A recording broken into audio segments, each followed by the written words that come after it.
It's time to go beyond the headlines, cause I don't put in overtime just so I can headline. Okay, now it's Fox Sports, I'm live with Renee. Going hard every day, sports rapping every play. Different segments for your favorites, coming at you daily with positive vibes. Yeah, we some game changers. Basketball, football, soccer, with different interviews, you never know who may pop up. Listen, only on Beyond the Headlines. This is Beyond the Headlines. Only on Beyond the Headlines. This is Beyond the Headlines. Only on Beyond the Headlines. This is Beyond the Headlines with Renee Washington.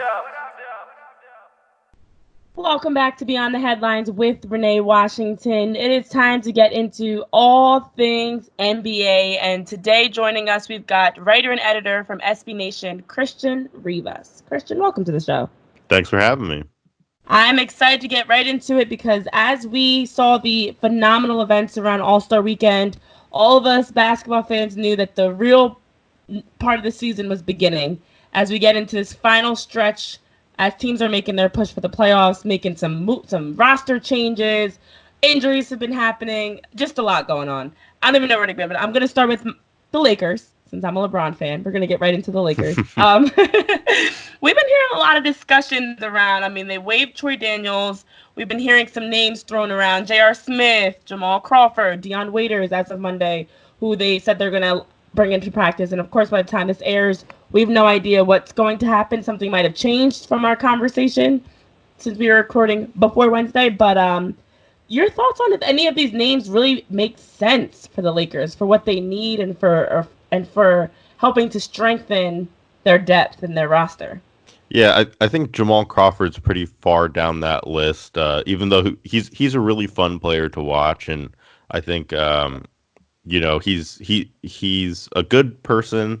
I like Jamal Crawford, but at 39 years old, I don't know if he'll fit into the defensive culture that they've tried so hard to build up this season. I think as of but by the time we're recording this, there's still a top 5 defensive team. So, I don't know where Jamal Crawford fits into that mix, but Dion Waiters and J.R. Smith are definitely not lacking of talent. They're really talented basketball players. It's just, the off the court stuff is the biggest question. JR has been a free agent for a little while now, and Right. He hasn't played a game of basketball since November, or at least an NBA game of basketball since November 2018. So there are a lot of question marks around a bunch of the guys out there, and there's a reason they're not already on a team. The market is what it is in March. Yeah. Oh, yeah. It is officially March. It is.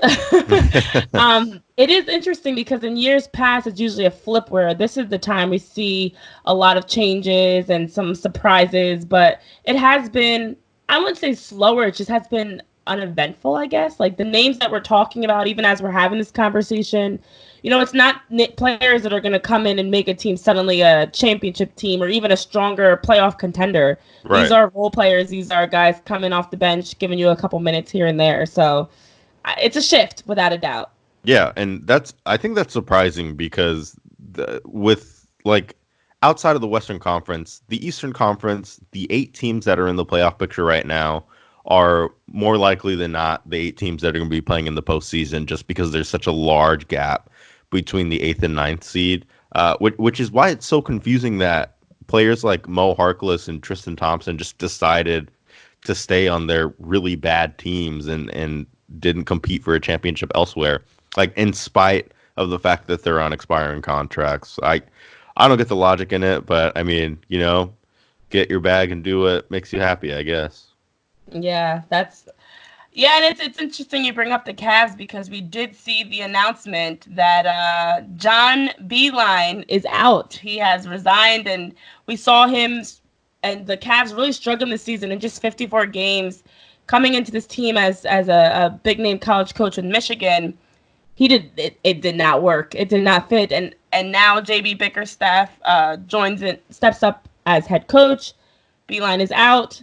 The Cavs continue to be a team that every time we have a conversation around them, it is not good news. But Yeah. Is this at least a move in the right direction we saw them go from being a championship team to, after the departure of LeBron and Kyrie, now we just hear drama and more drama. It Yeah. seems like.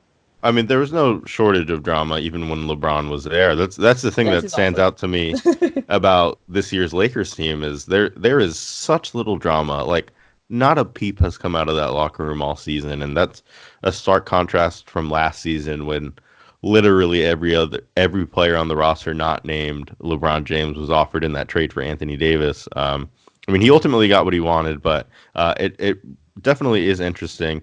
Back to the Cavs though, the thing with them is really just a direction that they need to go. Like the trade for Andre Drummond was a little confusing just because I don't see a world where Andre Drummond signs a long-term contract there.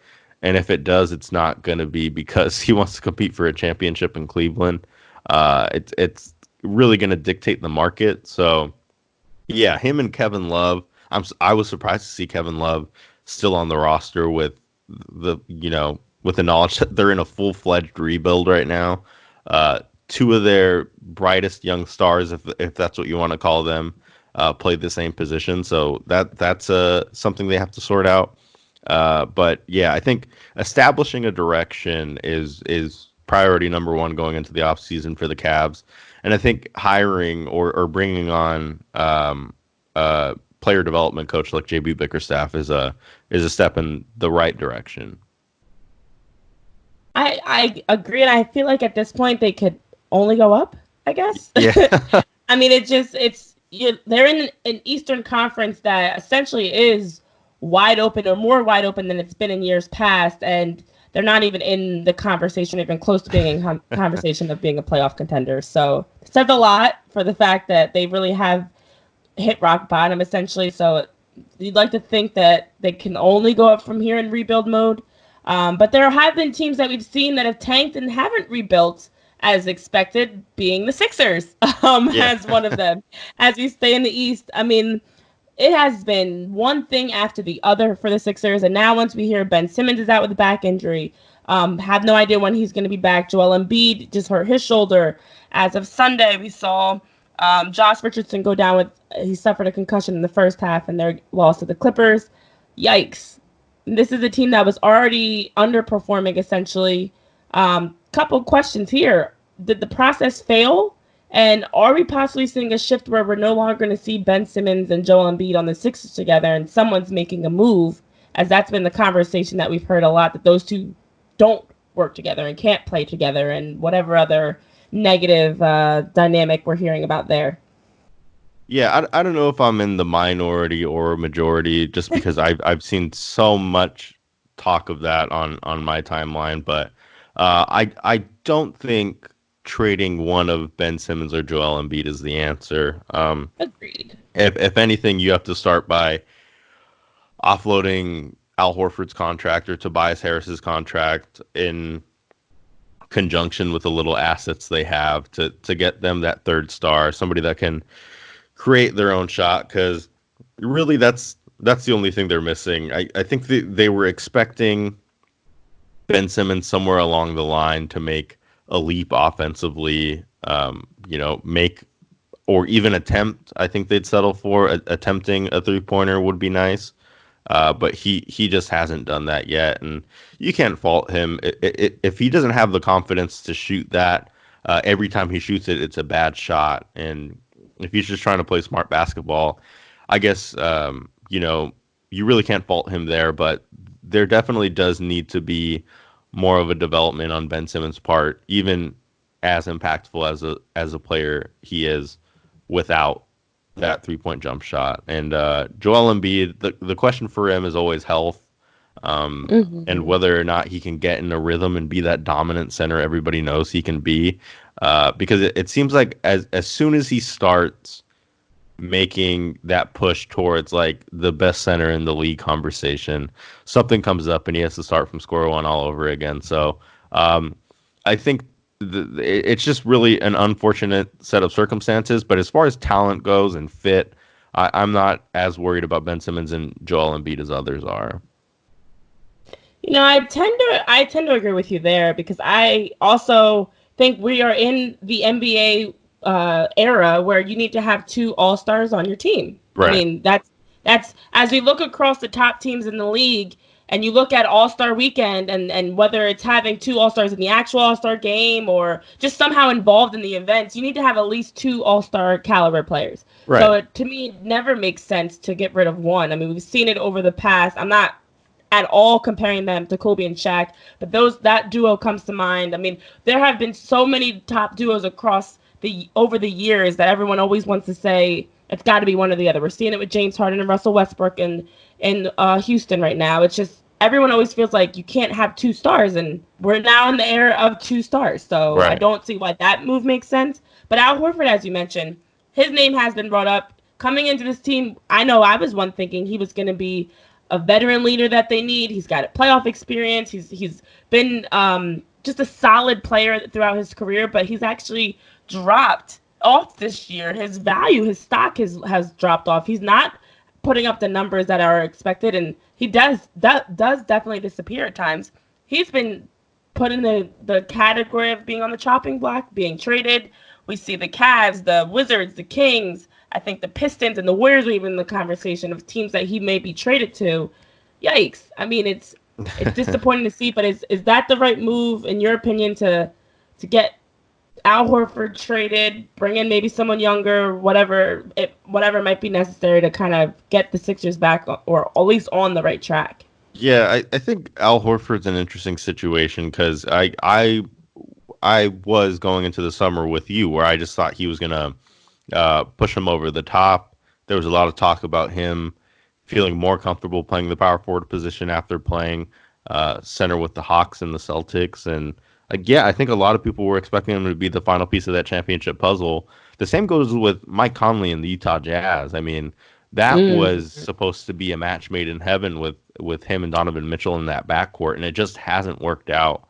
But I think the difficult thing with Horford is the years he has on his contract. I mean, they if they didn't max him out, they gave him near the max, and that's a lot of money for somebody that's on the wrong side of 30. And yeah, I don't know what the move is there. I don't know who's going to be willing to take on that type of money. Like you mentioned Detroit as an option. I think the Sixers would have to be really high on Blake Griffin and his fit next to Joel Embiid, and along with Tobias Harris's fit as a small forward. Like that's a trade I can see them doing, especially because, as we mentioned earlier, the Pistons traded Andre Drummond. But yeah, it's a tough one. I think it really just goes back to them finding that lead guard, somebody that can create shots when Ben Simmons isn't doing it, or play off of Ben Simmons, like a catch and shoot threat that can play defense. Would be in their best interest. But yeah, they're definitely a team that feels like every year for the past 2 years they've been a piece away from being those title favorites.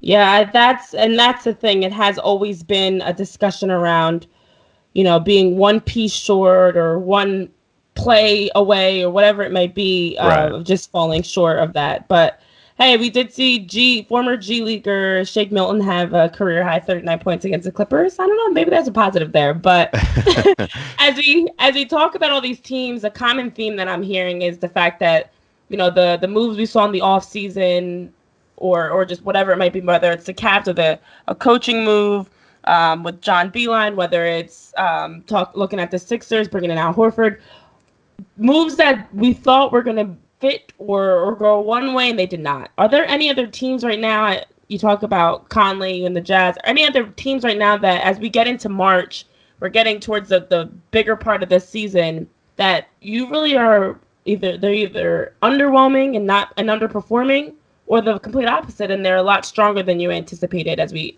get to this point? Well, I'll start with the underwhelming aspect, and it's not so much that they've been bad. I think the Clippers have been really good. As far as competition for the Lakers coming out of the Western Conference, I think that conversation starts and ends with them, especially because they haven't beaten them yet this season. But the thing that's astounded me with the Clippers this season is how far they still have to go defensively.